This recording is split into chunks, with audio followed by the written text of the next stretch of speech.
მოგესალმებით მეგობრებო. მინდა საინტერესო თემა შევეხო უძრავ ქონებას საქართველოში და შევადაროთ ამერიკული საფონდო ბირჟის პოზიცია და მოვახდინოთ შედარება ამა თუ იმ რისკების, რომელი უკეთესი ალტერნატივაა.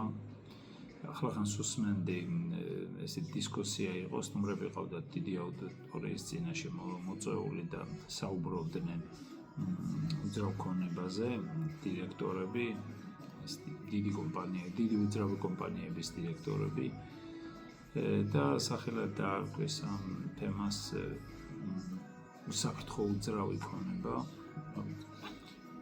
უსაფრთხო ამდენი წელია მოღვაწეობა როგორც ბიზნესში, ასევე საინვესტიციო ბიზნესში და უსაფრთხო ჯერჯერობით მარტო ერთი ამერიკული ფედერალური ბანკის ობლიგაციები ვიცოდი უსაფრთხო იყო და არ მეგონა თუ უძრავი ქონება საქართველოში უსაფრთხო იყო და ამ დროს დამსწრეებმა ისაუბრეს იმდენ პრობლემებზე, რომ უსაფრთხო კი არა, უფრო რისკიანად მომიჩვენა, ვიდრე მეგონა. როდესაც როგორც გეოპოლიტიკური, აგრეთვე ისაუბრეს შიდა ბაზრის მდგომარეობა, კონკურენცია ისაუბრეს, აგრეთვე გარე ფაქტორებზე ისაუბრეს და ფინანსების წყაროები, როდესაც ბანკებთან მიმართებაში ძალიან ბევრი მთელი ბუკეტი იყო ესეთი პაკეტი რისკების. ესეა ბიზნეს ახლავს, რა თქმა უნდა, რისკები, უსაფრთხო, ურისკო არაფერი არ არის. ამერიკული ობლიგაციებიც კი არ არის უსაფრთხო, რადგან რო ავიღოთ ფედერალური ბანკის მიერ გამოშვებული ობლიგაციები, თუნდაც 10 წლიანი ავიღოთ, მაგალითად, შენ შუა პერიოდში თუ გაყიდეს, ხო? ამ შემთხვევაში შენ უსაფრთხო არ არის, შეიძლება იაფად გაყიდო. თქვა დაელოდო 10 წლის თავს და ამ პერიოდში იყო ძალიან მაღალი ინფლაცია, რეალურად შენ ეკონომიურ ზარალში ხარ. უსაფრთხო არ არის, არც ის არ არის. უსაფრთხო უბრალოდ ხედველობაში ის აქვთ, რომ უბრალოდ შენ რო იყიდი ამ ობლიგაციას და გადაიხდი ფულს, ის ფული დაგიბრუნდება და შესაბამისი კუპონიც დაგიბრუნდება ყოველ კვარტალურად, რასაც გადაგიხდიან. და ELD, რაც არის ეფექტური განაკვეთს, მიიღებს საბოლოოდ შენ, რასაც დააბანდებ, რაზეც იქნები თანახმა, ყველაფერს მიიღებ. თუმცა ამ პერიოდში, ამ 10 წლის განმავლობაში რა შეიძლება მოხდეს, ამაზე დიდად არ რეაგირებს იმ თვალსაზრისით, ბოლომდე თუ მიიყვან ვადიანობას და თუ შუაში გაყიდე, შეიძლება იყოს იაფად გაყიდო, შეიძლება ძვირადაც გაყიდო. ახლა რაც ეხება უძრავ ქონებას, ახლა მე უძრავი ქონების ექსპერტი არ ვარ, მაგრამ საკმაოდ დიდი კონკურენციაა და ფასებიც საკმაოდ მაღალია, ამის შენარჩუნება არ ვიცი რამდენად მოთხოვნა დაფინანსება ბანკებთან მიმართებაში, მოკლედ არის რაღაც არის ბევრი ესეთი მოსაგვარებელი პრობლემები, რასაც ვუყურებ. რაც ეხება ამერიკულ საფონდო ბირჟას, რო შევადაროთ, მაგალითად აქციები რო იყიდოს გახსნას, რომელიმე საბროკეროს ანგარიში ადამიანმა და იყიდოს ობლიგაციები, მე კი არ მოგიწოდებთ ეს გააკეთოთ, უბრალოდ შედარებას ვახთ. თქვენ ადგილობრივი თუ უძრავი ქონება და ხელით ეხებოდეთ ის მოგწონთ, რატომ? უბრალოდ ცოტა დიდი თანხა არის საჭირო, რომ ეს უძრავი ქონება შეიძინოთ, პირველადი გადასახდელი, თუნდაც დეველოპერიდან იყიდოთ რაღაც 20%-ია.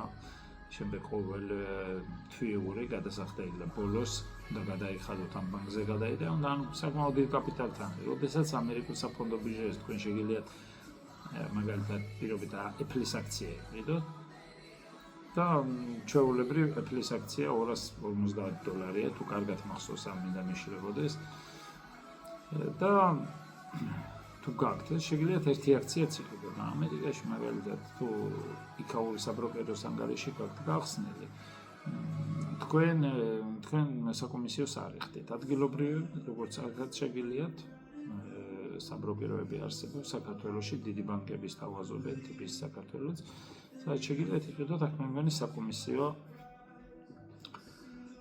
საკომისიოა გადასახდელი.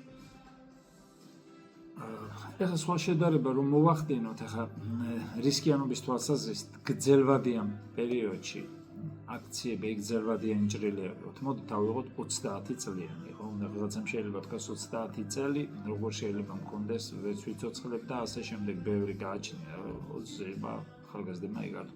მაგრამ გრძელვადაზე ინდექსი ნაკლებ რისკიანია ვიდრე ობლიგაციები. აი რო ავიღოთ 30 წლიანი ჭრილი, ავიღოთ ობლიგაციები, ამერიკული საფონდო ფედერალური ბანკის ობლიგაციები და უფრო მეტად თუ თქვენ ვოლატილობას შეხედავთ, ის უფრო მეტად ვოლატილურია ობლიგაციები გრძელვადიანი. თუ ესე განა. თუ მუნგებიანობის თვალსაზრისით შეხედავთ, თქვენ რო იყიდით ამას, დღეს იმ კუპონს მიიღებთ და ის yield იქნება ბოლომდე. რამდენად ინფლაცია შეიცვლება და რა არავინ არ იცის. თუმცა თუ აქციებს მაგალითად ინდექსი ყიდით, შესაბამისად იცვლება ფასი და არავინ არ იცის, რამდენი შეიძლება მოიმატოს. ინფლაცია ასახული იყოს თუ რა იყოს, ყოველ შემთხვევაში კაი ჰეჯირება ინფლაციისთვის ეს რომ ეს ინდექსი სტანდარტ მაგალითად ინდექსი საკმაოდ კარგი ჰეჯია. ბევრი ოქროს ამბობს, არის რა თქმა უნდა ჰეჯი, უძრავი ქონებაც რაღაც დონეზე არის ჰეჯი, რა თქმა უნდა, პირდაპირ ისახება ინფლაციური ფასი, ნამატი და ასე შემდეგ. აი ეს ძირითადად აი ეს მინდოდა მეთქვა რომ მცირე დაბანდებით შეგიძლიათ პერიოდულად აბანდოთ საფონდო ბიჟაზე და იქ ასე ვერ გააკეთებ.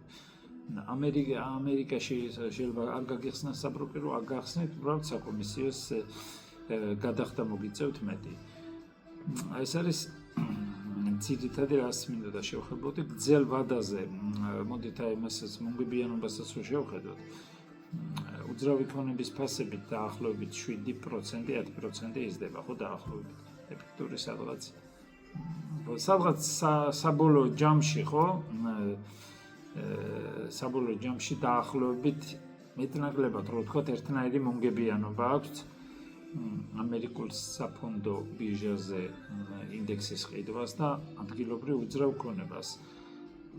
მეტნაკლებად, მე მხედველობაში მაქვს უძრავი ქონების კაპიტალურის და აგრეთვე ქირით გადახდილი თანხარო და აჯამოთ. ეს ორივე. თუმცა იქ რემონტებია გასაკეთებელი პერიოდულად შეიძლება კარგი კორექცია იყოს, რაც რისკიანობას ეხება. ბევრად რისკიანია უძრავი ქონება საქართველოში, ფიქრობ ვიდრე საქართველოში ბევრად რისკიანია. ამერიკაში შეიძლება არ იყოს თლად მასე, მაგრამ საქართველოში უფრო ვიდრე ამერიკული საფონდო, აი რისკიანობის თვალსაზრისით და მომგებიანობის თვალსაზრისით მეტნაკლებად ასე ვიტყოდი, თუ შენ ინდივიდუალურ კომპანიას ყიდულობ და ძალიან კარგი კომპანიები შერჩება შეგიძლია და ხარ სერიოზული ინვესტორი და გაქვს დიდი განათლება, გამოცდილება, ამ შემთხვევაში აქციების ყიდვა არ ვიცი. ერთ-ერთი შეიძლება ჩვენთან კონკურენცია გაუკეთოს მიწამ, რომელიც გრძელვადაზე საკმაოდ კარგად იზრდება, გააჩნიათ უფრო კარგ ადგილას იყიდე და მომავალში კარგად უნდა განვითარდეს ეს ადგილი მაგ შემთხვევაში. და უძრავი ქონების ახლა ამორტიზირდება დროთა განმავლობაში, ხო, უძრავი ქონება შეიძლება ძალიან დიდ ხნის შემდეგ, მაგრამ რაღაცა ახლავს თან. გარდა ამისა, გარე ფაქტორებიც არის, თქვათ, ომი და ასე შემდეგ, რაც აქციებს საერთოდ არ ახდენს, მინდა გითხრათ, რომ აქციების ომიანობის პერიოდში მე უფრო მეტად იზრდება, რადგან ერთ რამეზე ადრე ბევრი ფული იბეჭდება ამ პერიოდში და პირდაპირ ხდება ასახვა. უძრავ ქონებაში თუ შენ არ გაქვს ქვეყანაში და ღმერთმა ყველას გვაშოროს ეს პრობლემა, აქაც შეიძლება აისახოს ზოგადად. ზოგადად ჩვენთან თუ სხვაგან არის ხედველობაში, მაგრამ თუ ადგილობრივ ღმერთმა გვაშოროს, მაგას ვამბობდი, მაშინ ძალიან ცუდია უძრავ ქონების. აი ეს მინდოდა მოკლე მიმოხილვა რომ გამეკეთებინა შედარებით თუ კაი აქციების შერჩევაში გრძელვა და ძალიან მომგებიანია 30%-იანი მოგება შეიძლება გქონდეთ ყოველწლიურად თუ კარგი შეარჩეთ პორტფელში და ინდივიდუალური არ ვიცი ზოგს 50-100%-ებიც აქვს მოგება თუმცა ესე არ არის რომ გრძელვა და სულ 100%. იქ უნდა შეარჩიოთ IAP კარგი კომპანიები და შეინარჩუნო და შემდეგ რომ ეხდებით ძალიან ძვირია და განვითარების პერსპექტივა ძალიან დაბალია, შემდეგ გადაახვიდეთ ცხოვრება. აი ეს არის ზუსტად რაც მინდოდა შევხედოთ. დიდი მადლობა წარმატებულად.